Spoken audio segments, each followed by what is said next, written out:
नाती सांभाळणं हे आजकाल अगरबत्ती सारखं झालं आहे. स्वतः जळून जायचं पण दुसऱ्याला सुगंध देत राहायचं. जो लाचार होणं स्वीकारतो त्याने गुलामगिरीची पहिली पायरी चढली म्हणून समजा. बोलण्याची पद्धत सुंदर असली की मिळणारी उत्तरे सुंदरच मिळतात. चांगलं बनायचं असेल तर आई वडिलांच्या नजरेत चांगलं बना. बाकी दुनियेतील लोक तुमच्या प्रगतीवर जळतीलच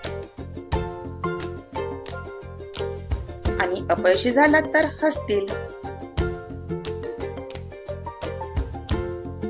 जो मनातले त्रास व्यक्त करू शकत नाही त्याच व्यक्तीला राग खूप येतो.